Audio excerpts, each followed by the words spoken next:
안녕하세요. 범업의 해안의 공대호 박효영 신동호 변호사입니다.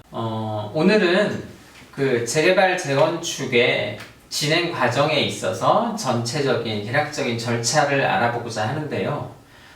재개발 재건축으로 해서 얼마나 많은 입주를 하게 되는 거죠? 지금 2020년을 기준으로 전국의 신축 아파트가 32만 가구 정도를 지금 예상을 하고 있는데요. 네. 그 중에 47%한 15만 2천 가구 정도가 재개발 재건축으로 인한 신축 아파트라는 뉴스 기사가 있었습니다. 네. 그만큼 서울 내에 특히 서울을 기준으로 본다면 새 아파트를 얻을 수 있는 유일한 방법이 재건축, 재개발을 통해서이라고 생각이 될 만큼 재개발, 재건축에 대해서 많은 사람들이 관심을 가지고 있습니다. 네. 그러면 그 재개발 재건축의 전반적인 그 계략적인 단계가 뭐가 있죠? 첫째는 이제 조합이라는 걸 설립을 합니다. 조합을 설립을 하고 그 다음에 이제 사업 시행 인가를 받게 되고요. 네. 그 다음에 관리 처분 인가를 받고 네. 그 이후에 이주와 철거, 그 다음에 착공, 분양, 그 다음에 이제 준공해서 입주하고 조합이 해산되는 과정이 일반적인 절차로 보시면 되겠습니다. 네, 좀 크게 나눠 본 건데요. 우리가 이제 그 재개발 재건축이 시작인 조합 설립 이전에도 네.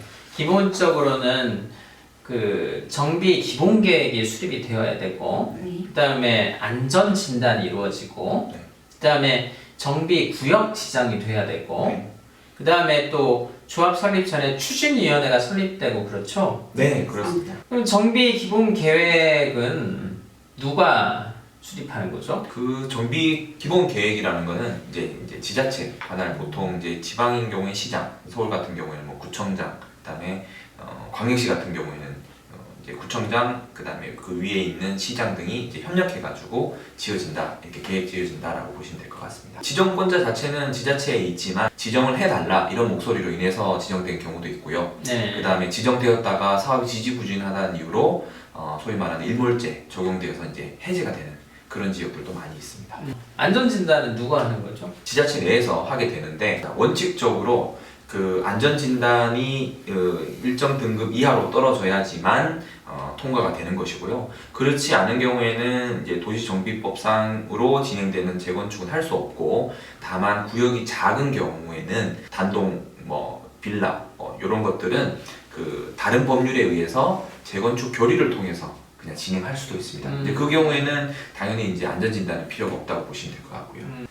안전이 굉장히 지금 위험하다. 네. 이렇게 결과가 나와야 되는 거예요. 그렇죠. 약간 어떻게 보면은 네. 좀 아이러니한 부분인데 네. 실제 자기가 살고 있는 자기 집에도 불구하고 안전이 낮아야 된다, 안전이 좋지 않아야 된다, 이런 결과를 바라는 그런 일들이 있습니다. 아파트가 지은 지 몇 년 정도의 안전 진단이 안전이 이상이 있다라고 나오는 거예요. 그 경우에 따라 좀 다르긴 한데 통상 이제 지켜보면 30년 이상. 요새는 한 40년 이상 줘야 된다는 얘기도 나오고. 이제 진단 단계를 좀 강화하기 위해서, 재건축을 좀 압박하기 위해서, 규제하기 위해서 이제 그 기간이라든가 등급 정도를 좀 조절하는 경우도 있는데요. 통상 한 30년 정도로 보고 있습니다. 요즘에는 한 40년 이렇게 보고 있고요. 근데 뭐 좀 앞뒤가 안 맞다 이렇게 보기엔 좀 어렵지만 그 기간이 지났다고 해서 살아가는데 특별히 문제가 있는 것은 아니거든요. 어떻게 보면 이제 재건축의 형식적인 요건이다 이렇게 볼 수 있지 않나 생각합니다. 근데 저는 이제 요새 그 아파트 가격이 선정부지로 올라가는 이 시점에서 이게 궁금증이 하나 생기더라고요. 지금 이제 재건축을 하는 대상의 아파트들은 이제 사실은 낮아야 이게 재건축을 했을 때 이제 경제성이 나오는 거잖아요. 일반 분양분들이 많이 들어와야 이제 이 재건축 이 현장에 성공적으로 사업이 이루어졌다, 이제 이런 평가를 받을 텐데, 재건축을 하고 나서 한 50층씩 올렸어요. 그러면 그로부터 한 40년, 50년이 지나고 나면 50년 뒤의 일이기 때문에 뭐 섣불리 예측할 수는 없지만 사실상 재건축은 현재로서는 불가능할 필요가 없다, 아니면 혹은 할 그 유인책이 많지 않다 이렇게 보셔야 될 것 같아요. 다만 이제 그런 목소리들, 그 다음에 사회적인 요구가 있어서 요즘에는 완전 철거 후 다시 짓는 재건축 사업명이 아니라 리모델링. 골격은 그대로 놔두고 네. 재건축이 좀 요건이 까다롭다 보니까요. 리모델링 네. 조합에서 리모델링을 뭐 하는 경우가 있는데 이 경우에는 이제 타워팰리스 같은 경우에 지하 주차장이 있으니까 문제가 되지 않지만 지금 현재 상황에서는 지하 주차장이 없는 아파트인데 재건축 요건이 안 되는 경우에 리모델링 아파트를 하는 리모델링 조합을 하는 것이 과연 실익이 있는지 여부에 대해서도 조금 주민들 간 의견이 있는 것으로 알고 있습니다. 그걸 다 살고 있는 사람들이 다 비용을 분담해야 되는 거잖아요. 그렇죠? 네. 예. 안전진단에 대해서 이제 좀 얘기를 나누다 보니까 이제 이것저것 얘기가 나왔는데요. 그러면 그 다음에 이제 정비 구역 지정이 되는 거겠네요. 네. 그렇습니다. 그 다음에 추진위원회 설립 조건은 뭐예요, 변호사님? 토지 등 소유자 이제 뭐 추진위원회는 조합을 설립하기 위해서 주민들이 모임이라고 생각을 하시면 되는데요. 네. 추진위원회가 설립하기 위해서는 조합 토지 등 소유자의 과반수의 동의가 필요합니다. 조합 설립의 요건은 대략 어떻게 되나요? 네, 크게 이제 재개발과 재건축을 나눠볼 수 있습니다. 네. 네, 재개발 같은 경우에는 그 사람의 4분의 3, 그 다음에 토지 전체 면적의 2분의 1 이렇게 동시에 엔드 요건이고요. 네. 재건축 같은 경우에는 이제 각 동별 소유자의 과반수, 네, 그 다음에 전체 소유자의 4분의 3, 그 다음에 면적의 또 4분의 3 이렇게 네. 좀 요건이 좀 까다롭게 되어 있습니다. 조합이 설립이 되고 나서 네. 사업 시행 인가를 신청하는 거예요? 아, 네, 그렇습니다. 이제 조합이 설립되고 나면 이제 첫 번째 그 다음 단계가 이제 사업 시행 인가라는 단계입니다. 비율하자면 민간에서 이제 건축 허가, 뭐 몇 층을 짓겠다, 그 다음에 면적을 어떻게 하겠다, 뭐 전체적인 건폐율 용적률은 어떻게 하겠다, 뭐 이런 거를 정하는 것이 이제 일반적인 건축 허가라면 지금 이제 재건축 재개발에서는 전체 사업 구역에 아파트를 뭐 몇 동, 몇 세대, 세대수, 그 다음에 전체적인 용적률, 건폐율 이런 걸 디자인을 하는 단계라고 보시면 될 것 같습니다. 네. 그러니까 조합이 설립되고 이제 이 구역에 대해서 대략적으로 이제 어떻게 만들어내겠다. 이제 이렇게 만들어서 이제 시자체에 올리면 네. 이제 시자체에서 심사해서 이제 인가를 해주는 겁니다. 네, 그렇습니다. 그러니까 네. 보통 보시면 이때 단계쯤 되면 이제 조감도 같은 네. 조감도도 이때쯤 나올 수가 있고요. 네. 그 다음에 이제 사업이 좀 상당히 많이 이루어지는 단계 중에 하나고 투자도 많이 이루어지는 시기라고 보시면 될 것 같아요. 사실상 인가가 나고 나서요. 예. 본격적인 이제 청사진이 이제 제시가 된 것이기 때문에 네. 투자자들도 들어올 수가 있고 뭐 지역에 따른 뭐 가격 뛰는 것도 눈에 띄게 들어올 수 있습니다. 그렇기 네. 때문에 그때도 투자가 많이 들어오게 됩니다.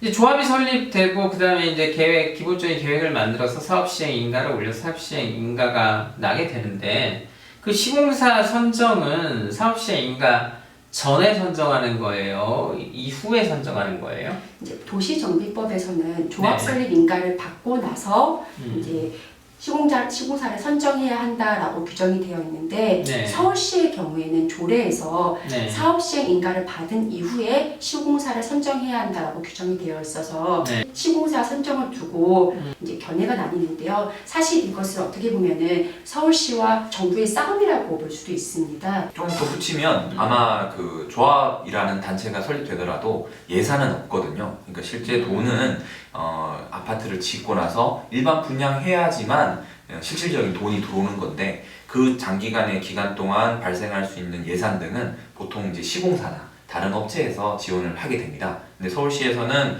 그런 지원이나 돈의 흐름을 좀 이제 유착 관계를 막기 위해서 네. 조합 설립 이후가 아니라 사업 시행 인가 이후에 하도록 정하고 있는 것이죠. 시계를 좀 늦춰놓은 거네요. 네, 시간을 좀 늦춘 거라고 보시면 됩니다.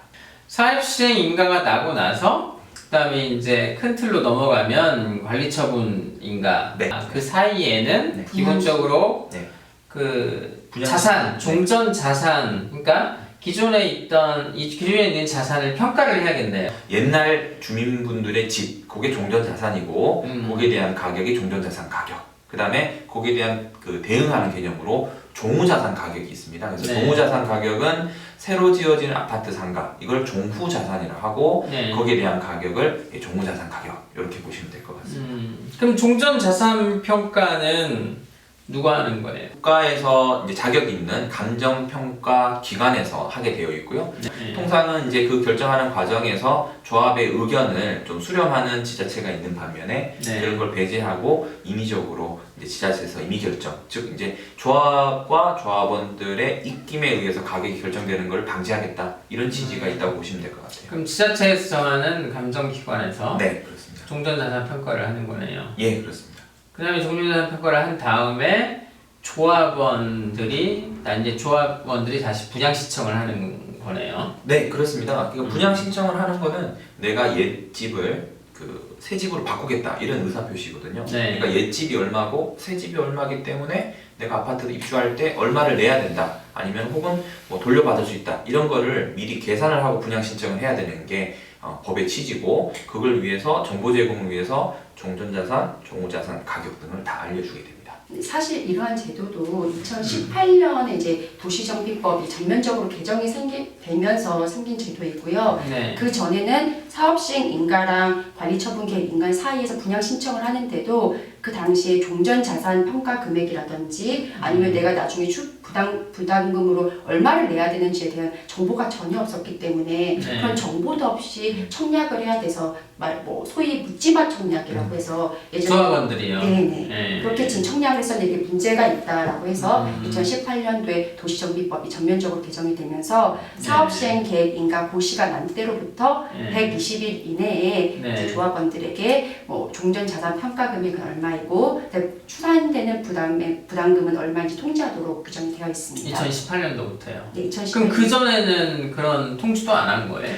계략적인 분담금 내역이라고 용어를 쓰고 있지만 사실상 그 정보를 숨기고 우선은 묻지마 일단 분양 신청해라 이렇게 그 권유를 전에는? 많이 했었습니다. 왜냐하면 그걸 오픈하는 순간 굉장히 이제 조합원들이 이제 소위 말해서 패가 나뉜다거나 아니면 혼란이 오거나 사업 진행하는데 무리가 있는 경우가 있거든요. 예를 들어 종전자산이라는 게 시가와 차이가 있습니다. 그러다 네. 보니까 그 금액을 통지했을 때 아니 내 집이 이거밖에 안 된다고 그러면 사업에 반대를 하면서 이제 적극적으로 분양 신청도 안 하고 주변 주민분들하고 반대도 하고 하면서 사업이 좀 어려움을 겪는 조합들이 많이 있었거든요. 그래서 아예 정보를 숨기고 잘해줄 테니 우선 분양 신청을 하십시오 라는 뜻으로 사업을 많이 끌고 갔다가 18년도에 이제 법이 바뀌면서 지금은 좀 많이 투명해진 것을 보시면 됩니다.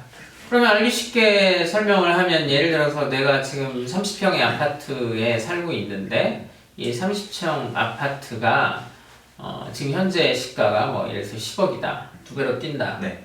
라고 이제 가정을 하게 되면 10억에서 20억으로 뛰는 거고 거기서 나오는 개념이 많이 들어보셨을 법한 네. 이제 비례율이라는 개념이고요. 사업성 이렇게 사업성 분석하는 지표 이렇게 보시면 될 것 같거든요. 네. 그 비례율이 100%가 넘어간다라고 하면은 이 사업에 사업성이 있다. 그러니까 종우 자산 가치가 100%를 넘어간다. 그럴 때 사업성이 있는 그렇죠. 거예요. 이게 보통은 이제 그 비례율에서 권리가액이란 말을 들어보셨을 텐데 네. 이제 종전자산 가격에 이제 비례율을 곱하면 그게 권리가액이 되고 종우자산하고 권리가액의 차이를 내가 분담을 하든가 아니면 내가 돌려받는가 그런 개념을 보시면 됩니다. 뭐 예를 들어 설명드리면 좀 전에 이제 10억이다. 근데 비례율이 110%다 라고 하면은 10억에 110%를 곱하면 11억이 됩니다. 그러면 네. 내가 이제 11억의 권리가 있는 자산가가 되는 거고요. 네. 종우자산이 예를 들어서 20억이다. 그러면은 20억에서 11억을 뺀 9억 원을 내가 입주할 때 내고 들어가야 되는 거겠죠. 그럼 종전자산평가에서 종전자산평가가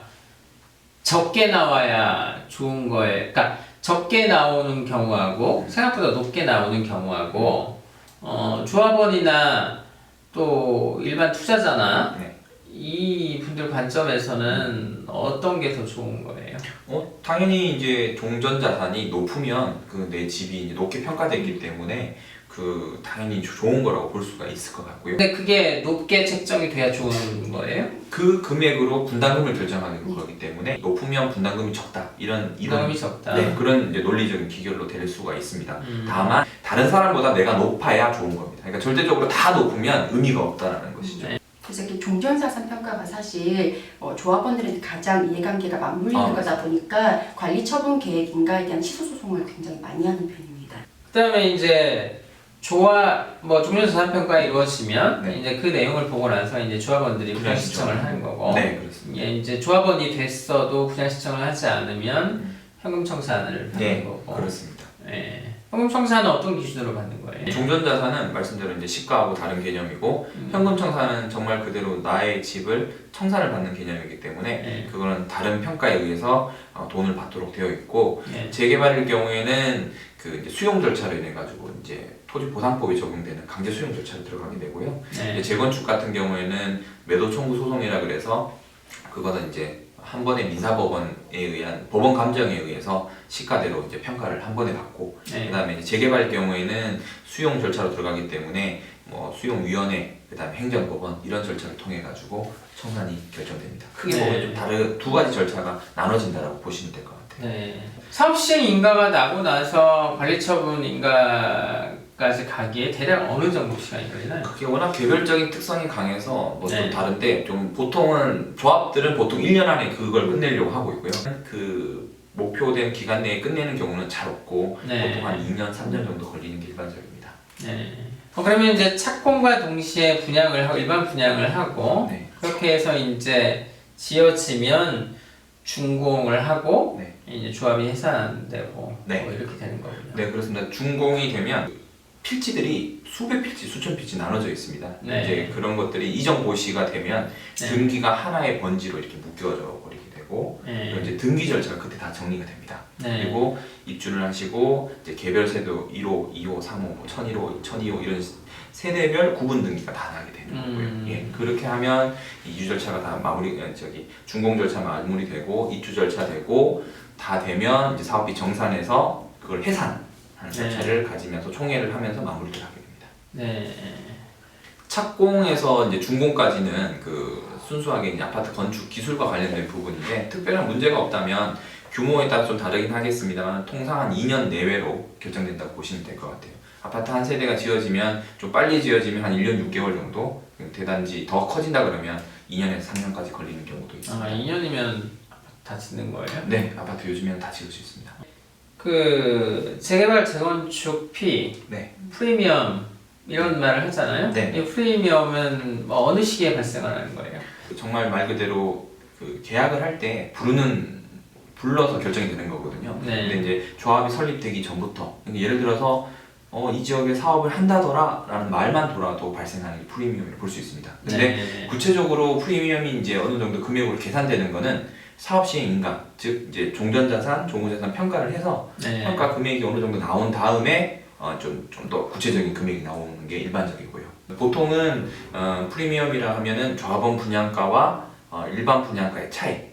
요게 보통 일반적인 프리미엄이라고 보시면 돼요. 조합원 분양과 일반 분양의 차이. 예, 그렇습니다. 뭐 예를 들어서 조합원은 평당 1,300만 원, 근데 이제 일반 분양은 1,500만 원이라고 하면은 평당 200만 원의 갭 차이가 있는 거고 그게 30평이라고 하면 6천만 원의 갭이 있는 거죠. 그러면은 일반 분양분들은 조합원이 아니기 때문에 나중에 준공될 쯤에는 내가 평당 1,500만 원으로 그 아파트를 살 수밖에 없는데 네. 미리 딱지 소위 말해서 이제 옛날 집을 사게 되면 1,300만 원으로 아파트를 분양받을 수 있는 권리도 미리 사는 거죠. 그래서 그 6천만 원 차이를 가지고 협상력에 의해서 뭐 좀 더 올려달라 내려달라 이렇게 결정이 되고 거기에 더해서 입지가 좋은 아파트 같은 경우에는 그 6천만 원에 더해서 플러스 이제는 뭐 억 단위가 붙는 경우도 많이 있습니다. 조합원이 분양 신청을 할 때